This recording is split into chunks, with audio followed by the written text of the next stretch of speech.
Speaking of weaponized bureaucracy, might as well do a college update. Yep. So, Well, what's happening? Okay, so I'm supposed to contact my re-educator. Yeah. That's on me. And they couldn't find one initially. That's right. We asked, first of all, they sent me the information pertaining to my re-educator, but they redacted all the contact information and the name. So that wasn't helpful. So my lawyers reached out and said, well, why don't you tell us who it is so that we can contact them, since that's our obligation? And they wrote back and said, well, there's a delay. And then we said, yeah, like, what's the delay? And they said, well, we can't find anyone because you've been so mean to everyone. You scared them away. That's why it was redacted, because there just wasn't one? No, I don't know why it was redacted to begin with. Okay. I think it might have been redacted to begin with. I don't know why the hell it was redacted. To protect them from my evil or something. Even Who the hell knows? you have to contact them. Yes. I bet it's because they couldn't find Okay, so anybody. then they said, okay, well, you can't contact them. So then they found someone who I think is located in the UK. So, and I said, and then they said, you can't contact them. And not only can you not contact them, even though the rule is that I have to contact them, I can't contact them directly. I have to meet them in a law office downtown, some law office that isn't affiliated with the college. So like, what the hell's up with that? Yeah. In a law office, right? And it has to be in person. Now, I knew they were going to do that because they know I tour all the time. And so their goal is to take my license, right? They Yeah. never thought I'd go through with the re-education. They didn't plan that well because they can't think and they can't plan. And so, and they don't think and they don't plan. And so I put them in an awkward position, you might say, by agreeing to their punishment.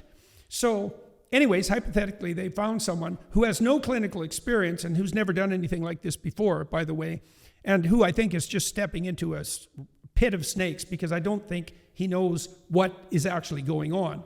So that'll be interesting. Now, they told me I had to do it in person, right? But I can't record it. Now, I think I can record it because I have the right to record it, and one way or another, I'm going to record it. So they said, you can't record it, it can't be public. Now, the reason these things are done in private is to protect the person who's being investigated. It's to protect you. Yeah, it's to protect me. But I told them explicitly, I don't want the protection. What I want for protection is that every single bloody bit of this be made 100% public. And that is going to happen. That's going to happen. So, anyways, I have to go to this law office downtown, and they'll have a court reporter there to make a transcript. But I don't get to have the transcript unless I agree not to make it public. So we wrote them back and said, you can't just change your own rules. The rules are that I have to contact them. And no. Like, no. Who's hiding something here? Not me. Because as far as I'm concerned, every bit of this can be public. Who's hiding something? Well, I guess it's you, since you won't allow me to make the transcript public. Well, we're protecting the re-educator. It's like, no, that's not how this works. That's not how this works. That wasn't the reason for the privacy to begin with. So, no. So, wow. Now we have to hear from them. Okay. And who knows what they'll do? I mean, I don't know what they'll do. When is this Bill 63? Oh, is that what it's called? It's Bill creaking, Bill C-63? C-63. It's creaking its way through the parliamentary process now, So but it's already gone through first reading. But this re-education is going to happen before that bill's passed, who right? knows? Because you're not going back into Canada to do that after that bill is passed. Yeah, well, that's a problem. Seriously. Yeah, I don't trust these countries. No. It's definitely the case that if Bill C-63 passed, you'd be in so much trouble. Oh, my life would be unlivable in Canada because, like, 50 activists would weaponize it instantly. Yeah. Oof. Yeah. And so if Canadians want to live under a society governed by the worst of all possible snitches, then yay, man, just don't pay any attention to Bill C-63 and you'll get what you hope for. What should people do? Like, because wake up. But wake up and do what? Because people are already, if you're in Canada, you can't see certain news. You can't see news. like North Korea style. It's Yep. just like not available in your country. Ridiculous. Yep. That's already happening. I don't think people who live there, like not everyone can pick up and move. What are they supposed to do at this point? Just talk about it? Talk about it. To like your neighbors and your friends? What people have to do is they have to take control over the political system again. But They how? have to, Like how? They have to run for the school board, for example, and take the school boards back from the progressives. All of these intermediary institutions, they call it the deep state in the United States. And there's plenty of talk about the deep state in the United States and not nearly enough talk about the deep state in Canada. I think Trudeau's increased the federal bureaucracy by 45% since he took office. And so... What does that mean? The number of people working? Yeah. Yeah. What? Yeah. Oh, wow. Yeah, well, that's for sure. That's for sure. So you think get involved politically and talk get to involved people. politically. Like don't stay quiet. Well, all of you young people out there in Canada who have developed a certain appreciation for classic liberal values and maybe some more traditional conservative values, you've got a responsibility. It's like, get out there and clean it up, join a political party, run for school board, run for town council. Many of the cities in Canada are hyper woke. Many of them are members of the C40 City Consortium. They're a wonderful group. So no one knows this either, but you might as well know. So 40 of the biggest cities in the world, I know Edmonton is one of them, even though Edmonton, Alberta is probably not one of the biggest cities in the world. 40 of the larger Western cities, Western civilization cities, have joined this C40 consortium. And so what are its goals? 95% reduction in private automobile ownership. That's one goal. 3 articles of clothing per person per year. New? Yep. 1 short haul flight per person every 3 years. And a radical reduction in meat and dairy consumption. So basically, we're headed to the vegan world.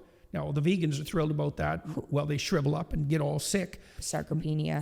Yeah. So that's the C40 consortium. Now, What is that? Who runs that? That's the 15-minute... It's a group of cities. But like, 40 how cities. did they get together? Who runs that? Satan. Yeah. Yeah. Okay. Yeah, basically. I don't know. Probably Klaus Schwab's something like that. Chauffeur or something. I don't know who runs it. How does this just start? Just people from each city come together and they're like, let's do something evil together? Yeah. So the C40 consortium, they're a lot of fun. Yeah, that's the 15-minute city people. And that was so interesting too, because the 15-minute city movement was actually kind of an interesting architectural and city planning movement to begin with. The idea was we should return to something like towns where, your community, that could be your block of McMansions, let's say, has a bar and a church. It's kind of nice, actually. Yeah. You want a downtown, right? You want a downtown, a center of your town, and the town arranged around it so that you don't have to drive everywhere. And you can walk there. You can walk there. That's very, very different than you have to walk there. Well, it went from you can walk there to you have to walk there in about 15 seconds. It's like, people don't need cars. People don't need to fly. People don't need clothes. People don't need to eat meat. People don't need dairy. It's like, fuck you. No, I mean, seriously, you petty tyrants, you would control everything. And you think about Europe, you just think about this. What would happen to Europe if people only went on 1 short haul flight every 3 years? Okay, all the towns would die because they're all supported by tourists. All those beautiful old places, done. All the coastal cities, done. The whole hotel industry, done. All the cafes, over with. All the street culture, done. Yeah. Right. Well. Multiculturalism, gone. Yeah. Well, how? That's not, they don't have, I don't understand what kind of power, this isn't going to happen though. Although I did hear, I don't remember, I was on X, it was some state talking about cars and taking away cars. I don't know if you saw that. Well, the net zero types are agitating. So look, the net zero types agitate for electric vehicles, but they know perfectly well that there isn't enough electricity to run an electric vehicle for everyone. It isn't even close. We don't have the grid for it. And we don't have the technology to produce that much electricity with renewables, that's for sure, because guess what? The spot price of electricity spikes towards infinity when it's nighttime and the wind isn't blowing. And so that's a big problem. But the solution to the fact that there's not enough electricity on the renewable front is just that people don't need cars. Yeah. So this idea that everybody will have an electric car and that's how we'll get green, it's like, that's not the plan, folks. The plan is you, peasant, you don't need a car. Nobody needs their own private transportation. What does need mean? We'll go to public transportation. It's like no one takes public transportation if their time is worth more than minimum wage. Or if they can afford not to. Well, the reason is most of that's just a matter of pure efficiency. It's like if your time is worth anything, you don't waste it on public transportation. And so public transportation, especially the way that it's offered now, is basically only accessible to a small minority of people in an efficient manner in a small number of urban centers. Yeah, like New York, London, Paris.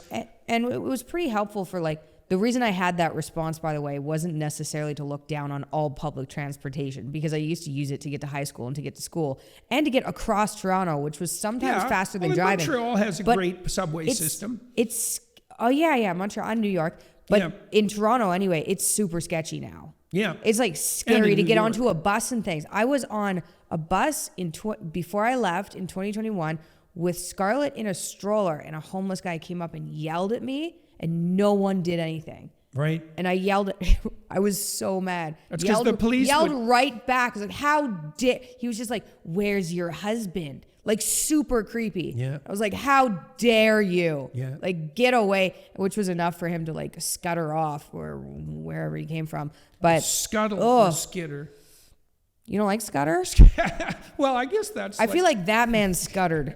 It's possible. It's certainly possible. Yeah.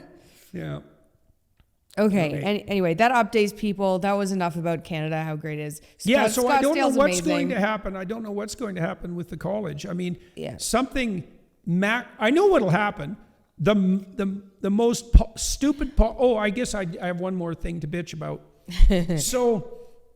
anybody can complain to the college about anything that any college member does. And the Supreme Court of Canada already agreed, in my case, by the way, which is now law, that the colleges can pretty much override the Charter of Rights. Yeah. So that's good. So that's 1 in 5 Canadians, because they're the ones that are covered by the professional colleges, basically no longer have free speech rights. Oh, that's okay, fundamentally. So now the college is also bound to investigate every complaint. Now, they can decide not to pursue a complaint, which, by the way, is the standard they should have applied to the small handful of complaints from all around the world they received about me.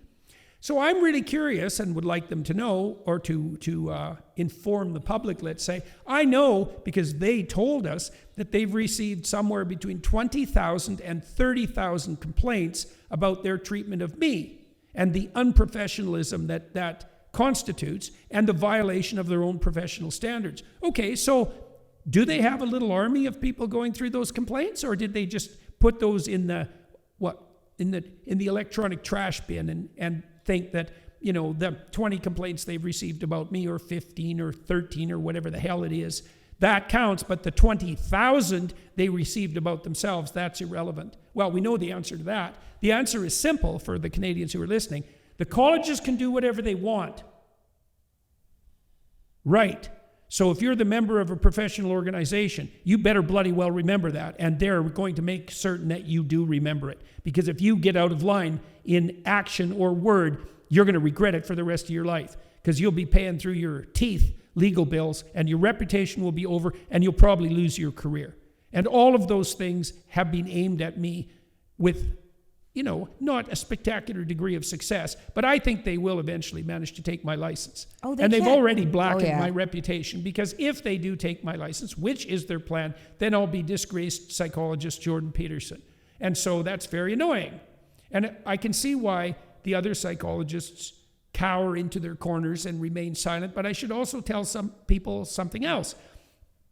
You're going to need the advice of a professional at some point in your life, and they are mandated to lie to you now.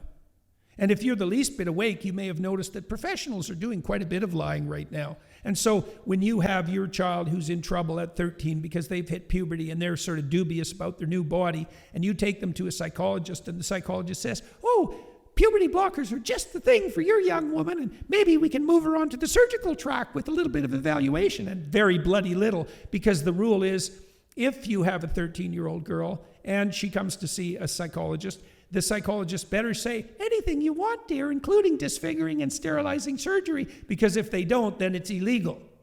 Right. And so if that's the sort of service you want from your professionals, then just stay asleep.